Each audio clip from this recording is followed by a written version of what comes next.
Kantor Wilayah Kementerian Hukum dan Hak Asasi Manusia Republik Indonesia, Kantor Wilayah Lampung, menggelar promosi dan diseminasi paten dan penandatanganan MOU antara Kantor Wilayah Kemenkumham Lampung dengan perguruan tinggi. Kegiatan yang berlangsung pada Kamis 18 Maret 2021 di Ballroom Novotel Lampung ini diikuti peserta dari perwakilan Kemenkumham Lampung, Dinas Pariwisata, dan Dinas Perdagangan Provinsi Lampung dan Kabupaten, Dinas Perindustrian dan Perdagangan Kabupaten Kota, Dinas Pendidikan Kabupaten Kota, Perguruan Tinggi Seprovinsi Lampung, Sentra Kerajinan Kampus, Pelaku Usaha, dan UKM.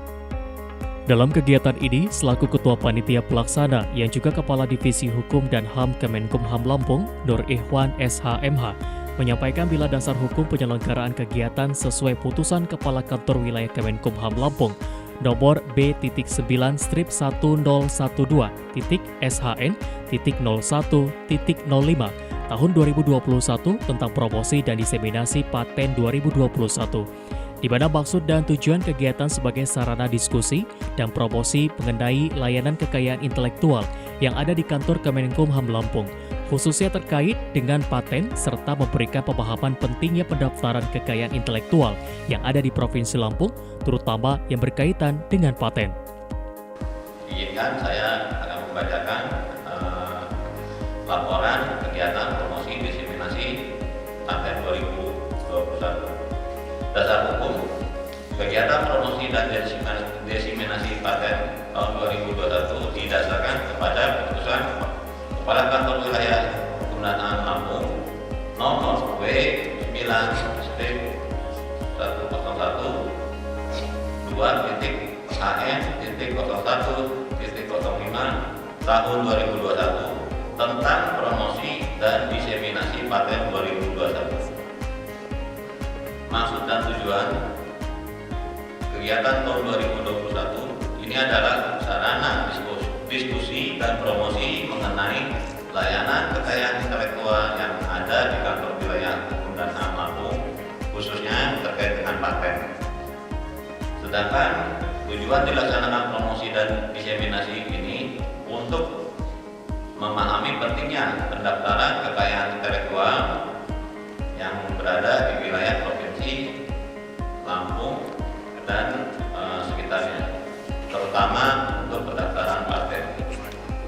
Waktu dan tempat kegiatan dilaksanakan pada hari Kamis 18 Maret 2021 bertempat di Novotel Bandar Lampung.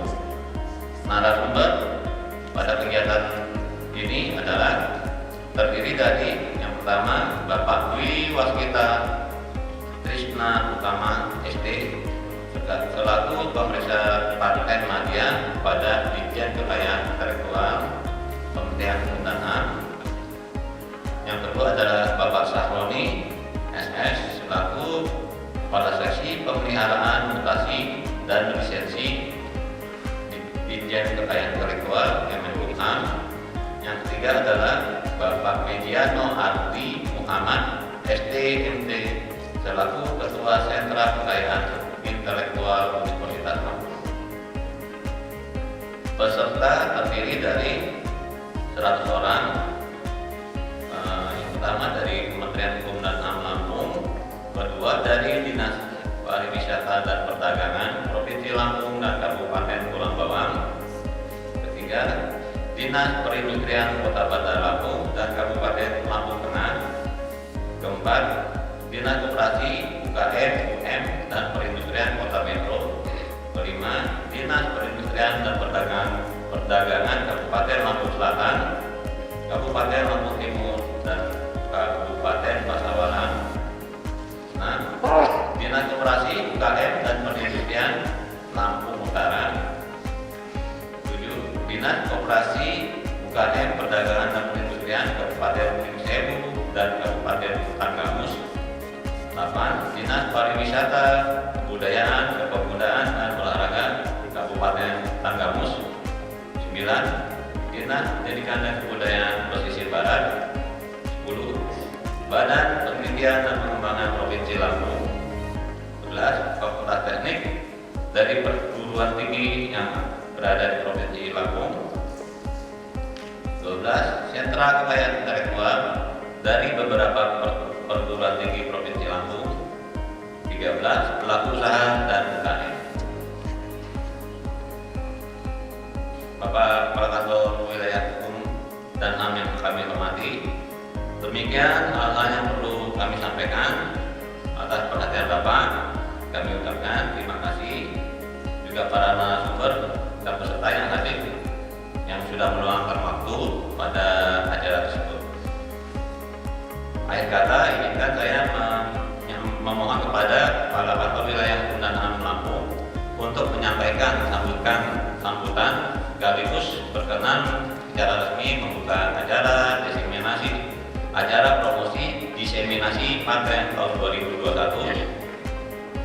Atas perkenan Bapak, kami ucapkan terima kasih dan semoga Allah Subhanahu wa taala senantiasa memberikan petunjuk kepada kita semua. Amin ya rabbal alamin. Sementara Kakanwil Kemenkumham Lampung, Dandan Purnomo SH MSI, yang membuka kegiatan dalam sambutannya, bila pada kegiatan ini mengangkat tema dengan pendaftaran paten menjamin pertumbuhan dan perlindungan terhadap inovasi masyarakat, di mana selain promosi dan diseminasi paten, juga dilaksanakan penandatanganan MOU dengan perguruan tinggi dan penyerahan sertifikat merek dan surat pencatatan inventarisasi kekayaan intelektual komunal. Dandan mengaku bila kegiatan tetap dilaksanakan terbatas dengan penerapan protokol kesehatan. Lebih lanjut, Dandan menyebutkan bila kemajuan teknologi di era revolusi industri 4.0 mendorong peningkatan kekuatan teknologi dalam rangka pengembangan kreativitas yang berbasis kekayaan intelektual, salah satunya yakni paten. Hal ini sesuai dengan pernyataan Menteri Hukum dan HAM Republik Indonesia yang menyampaikan bila Indonesia ingin menjadi negara maju, maka jadikanlah kekayaan intelektual sebagai unggulan. Untuk itu Indonesia harus memanfaatkan kekayaan intelektual sebagai potensi pendapatan negara yang besar, termasuk kekayaan intelektual di daerah. Indonesia perlu meningkatkan kemampuan daripada kekuatan bangsa, segala kekuatan bangsa di dalam mengembangkan keunggulan teknologi yang tentunya ini cukup kompetitif dan di dalam rangka mengembangkan kreativitas yang berbasis pada kekayaan intelektual. Salah satunya adalah paten. Pengertian paten ini saya kira juga belum semua mungkin Bapak Ibu peserta yang ada pada pagi hari ini memahami, tetapi nanti oleh para narasumber akan tentunya akan dijelaskan bahwa paten adalah salah satu sebetulnya kekayaan intelektual yang dimiliki selain sebetulnya hak yang lain tentang kekayaan intelektual, ada hak cipta, kemudian ada merek, ada desain skrip terpadu, kemudian desain industri, paten dan sebagainya. Terkait dengan ini maka pertumbuhan ekonomi Indonesia tentunya sangat ditopang oleh investasi inovasi kekayaan intelektual yang selalu tumbuh dan berkembang seiring dengan komersialisasi kekayaan intelektual. Saat ini memang belum begitu terasa bahwa dari kekayaan intelektual itu bisa digali menjadi salah satu kekuatan daripada penopang daripada perekonomian Indonesia. Tetapi ke depan tentunya ini adalah menjadi andalan kita. Kita semua menyadari bahwa di luar negeri beberapa negara justru dia tidak mempunyai sumber daya alam, tetapi justru dengan kekayaan intelektual itulah kemudian yang menjadi penopang perekonomian. Seperti misalnya ya ada Swiss, ada kemudian Prancis, saya kira juga sekarang China pun juga sudah lebih juga memprioritaskan kekayaan intelektual itu di dalam rangka mendukung daripada perekonomian negara. Menteri Hukum dan HAM pernah menyampaikan bahwa jika Indonesia mau jadi negara maju, maka jadikanlah kekayaan intelektual sebagai unggulan.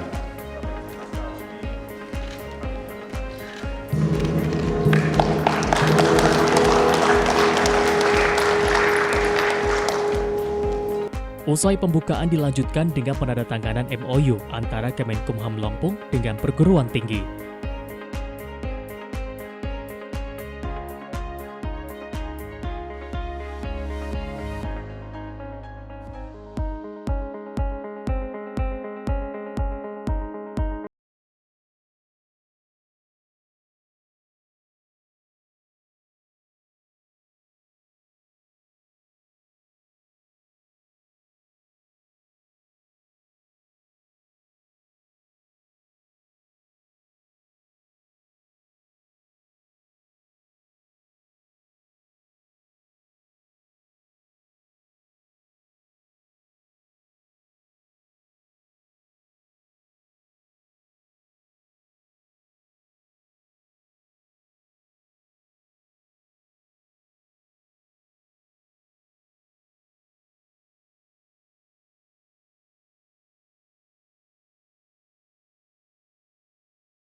Dalam kesempatan ini pula, Kakanwil Kemenkumham Lampung Dandan Purnomo menyerahkan sertifikat merek dengan surat pencatatan inventarisasi kekayaan intelektual komunal kepada Bupati Tanggamus Haja Dewi Handayani.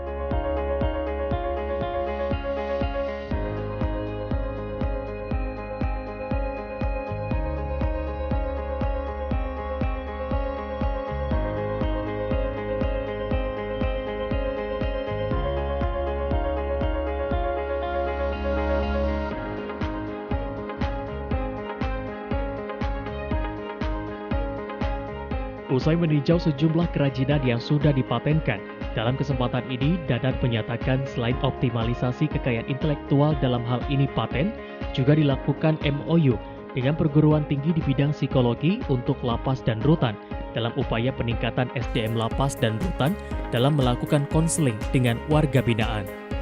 Terima kasih bahwa pada pagi hari ini kami ada 3 kegiatan. Yang pertama adalah terkait dengan promosi dan diseminasi mengenai kekayaan intelektual khususnya paten.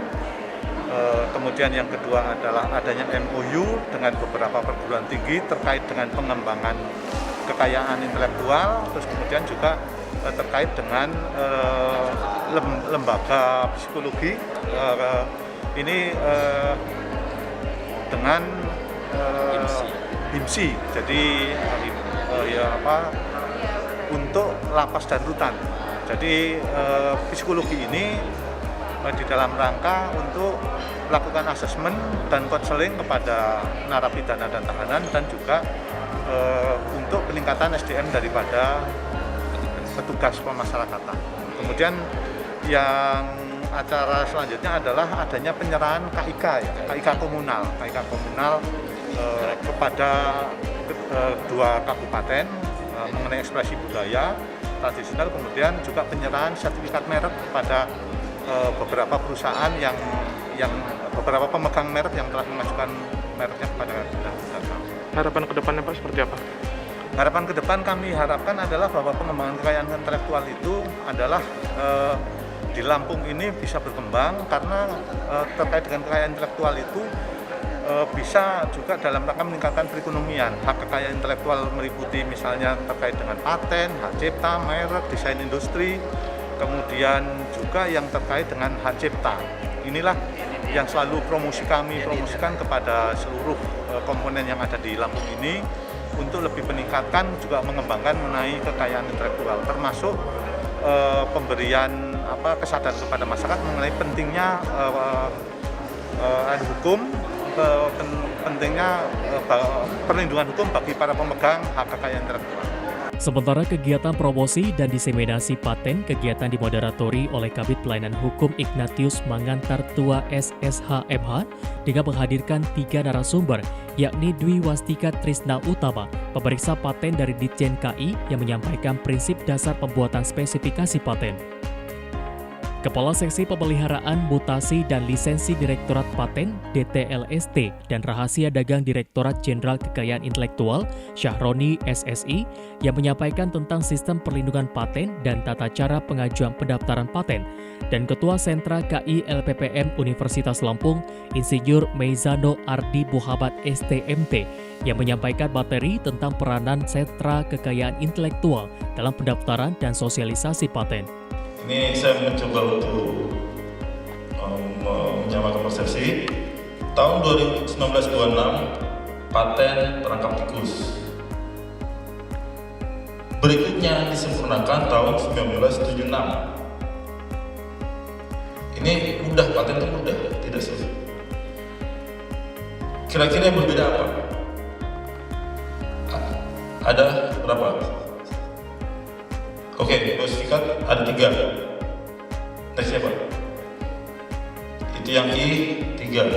Ada pengajian disempurnakan dengan lengkungan untuk menyempurnakan penguncinya, penambahan cheese, keju, sama memperpanjang pegas untuk lebih kuat, mungkin tikusnya lebih gede. Artinya penyempurnaan itu paten. Satu mobil merek Toyota yang hadir hari ini itu memiliki jutaan paten dari segi bannya aja 200-an. Penyempurnaan itu memiliki nilai jual. Sekarang pertanyaannya nih, strateginya bagaimana Pak? Strateginya tinggal kita mikirkan yang kita mau jual itu batasannya apa. Kalau produk ya produk, kalau prosesnya ya prosesnya. Kalau zatnya dari proses yang berbeda, berarti produk by proses. Zatnya A dari beberapa proses, artinya perbedaan proses itu adalah paten.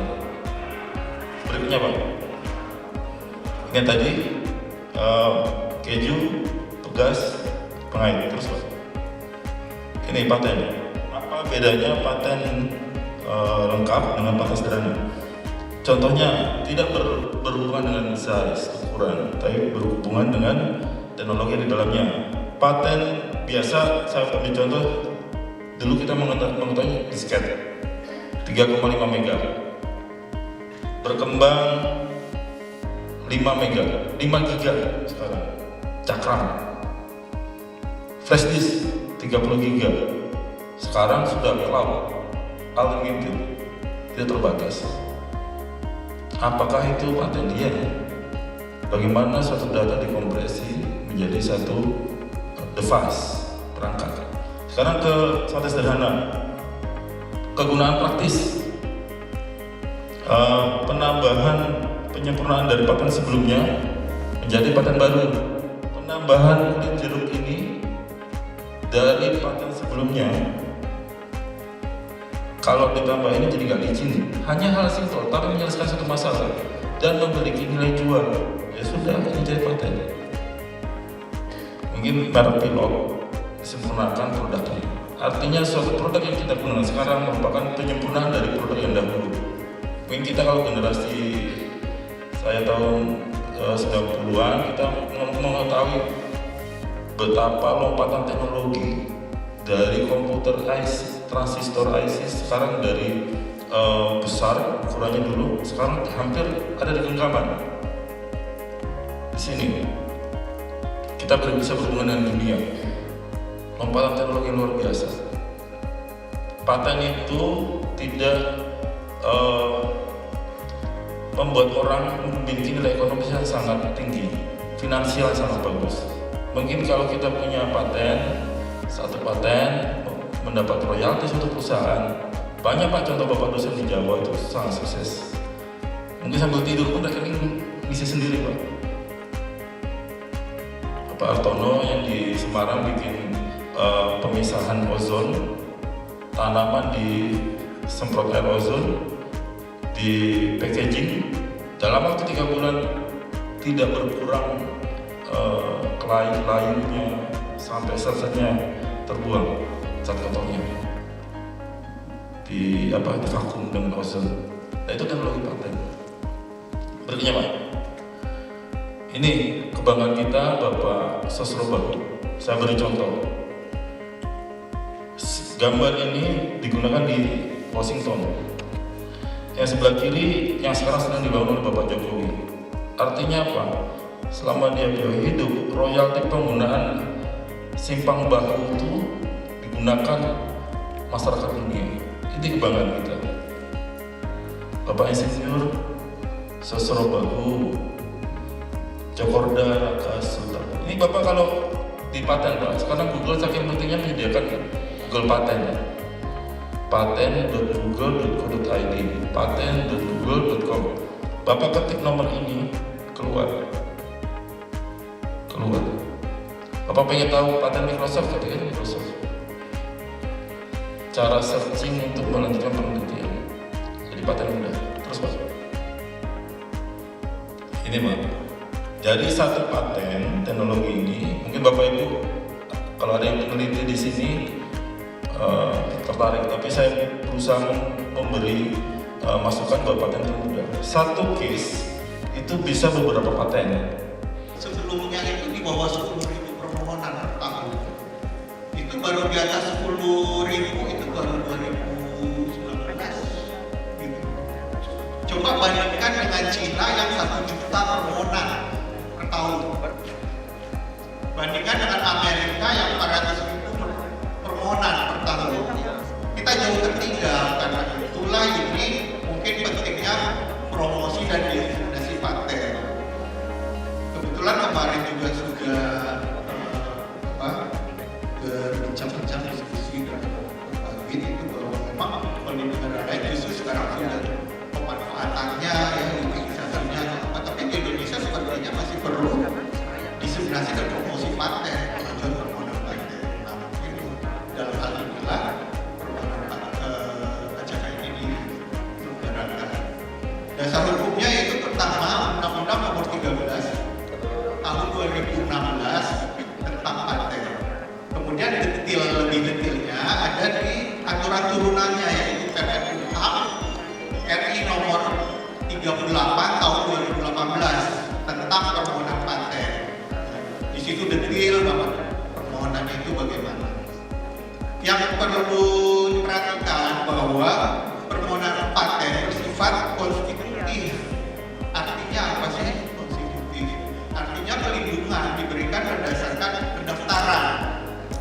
Jadi kalau tidak didaftarkan, ya tidak akan ada pelindungan, tidak tercatat di kantor kami. Kemudian juga permohonan paten saat ini untuk Indonesia di DKI itu sudah full online melalui aplikasi yang kami namakan iProline. Bapak dan Ibu, sebagaimana saya ungkapkan, mungkin banyak yang akan kami skip ya. Kemudian sistem pelindungan paten. Sistem pelindungannya bagaimana sih? Proteksi atau pelindungan? Proteksi atau pelindungannya itu berdasarkan teritori. Jadi paten yang Bapak dan Ibu daftarkan di Indonesia itu tentu akan dilindungi ya di wilayah Indonesia. Bagaimana kalau Bapak dan Ibu ingin patennya dilindungi di negara lain? Malaysia, Singapura ya, bisa jauh dengan tetangga kita. Bisa nggak? Di Indonesia udah dapat paten, udah dilindungi, otomatis sudah dilindungi di Singapura nggak bisa, karena proteksinya adalah berdasarkan wilayah teritori. Kalau mau Bapak dan Ibu setelah mendaftarkan paten di Indonesia didaftarkan di luar. Ada dua jalur untuk mendaftarkan paten di luar, yaitu pertama jalur PCT, yang kedua adalah jalur Paris Convention. Tentunya dalam kesempatan ini tidak akan kami uraikan. Informasinya bagaimana? Informasinya bersifat global. Informasi bersifat global artinya siapapun dimanapun bisa memanfaatkan informasi paten tersebut. Ini ada hubungannya dengan yang nomor 2 dari bawah, yaitu pemeriksaan bersifat universal. Jadi kalau misalnya Bapak dan Ibu mengajukan paten, bisa saja nanti dokumen pembanding atau dibandingkannya dengan paten dari luar, itu bersifat universal. Jadi Unila ini kita ada 1.800-an dosen ya. Kita ambil separuhnya aja di Fakultas Eksakta itu ada 1.000 yang bisa berkreasi. Ya, jadi kita lihat ini harusnya bisa meraih banyak paten. Kalau dibilang tadi sama Pak Dwi tadi ada 400 di UGM, kita belum apa-apa ya. Oke, silakan terus. Ya terus aja nggak apa-apa dibaca aja lah ya. Nah ini kegiatan yang biasa kita lakukan ya. Jadi kita punya bimbingan drafting ya. Ini biasanya narasumbernya dari DJKI memang.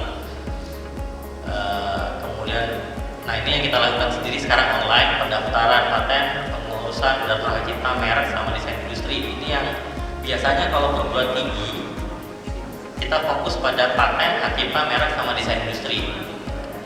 Kalau rahasia dagang kita nggak urusi itu. Tapi bisa dibantu dengan LBH biasanya ya untuk rahasia dagang. Dan untuk indikasi geografis setahu saya ada di perindustrian dengan pariwisata ya di sini ya koordinasinya ya. Jadi kita nggak urus itu, tapi kita bisa bantu. Bahkan saat ini saya sedang mengikuti virtual training dari WIPO ya, World Intellectual Property Organization, hari ketiganya besok, jadi per 2 hari jadi ada 3 kali. Jadi sebetulnya belajar juga indikasi geografis. Nah, oke, terus saja. Terus jadi sampai terus saja ya. Terus kita jadi ya terus saja terus. Kita bicara paten ya. Kalau jadi silakan dibaca aja terus saja. Ya terus. Nah, di paten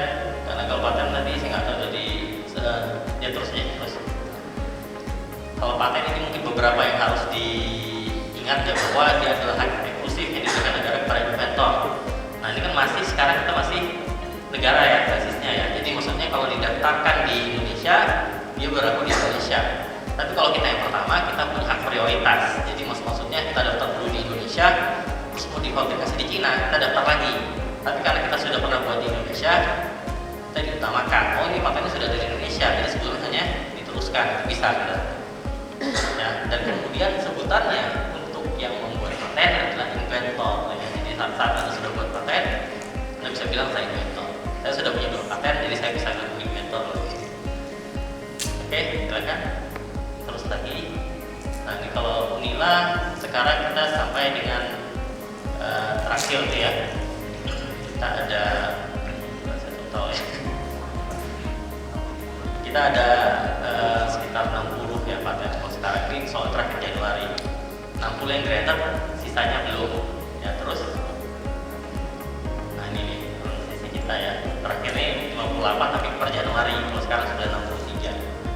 Ya paten kita masih sedikit kalau mau dibandingkan dengan yang lain, dan kita punya masalah yang sama dengan sebagian besar kita selesaiin komersialisasinya. Kita sulit. Sampai sekarang kita masih sedang berusaha membangun komersialisasi, tapi sudah diajarin sama gue bisa motivasi, saya cerita kisah ya. Terus ya total kita paling banyak cipta karena paling mudah daftar cipta 300, sekarang mungkin sekitar 600 kita ya, karena 2020 kita daftar sampai terakhir kita ada 600-an cipta ya. Terus maksudnya apa? Terus ini nggak penting apa enggak ya, jadi baca aja lah terus aja. Ya, terus aja. Saya mungkin lebih cepat jadinya. Nah ini yang perlu diperhatikan bahwa intelektual itu ada pengelompokannya ya, ada hak cipta, ada yang kategorinya masuk industrial property. Dan dari JKI saya dapat ya. Jadi yang perlu diingat paten itu masuk ke industrial property. Jadi kalau kita dari sini kita punya, nah di sini yang harus diperhatikan kalau dosen atau peneliti, apa karya kita. Nah di sini kita bisa masuk. Dan ini ada gunanya. Nanti Pak Sauni sudah singgung. Kalau di PAK nilai paten itu kalau dia sederhana 20, biasa itu 40, kalau dia komersil dia 60. Ya.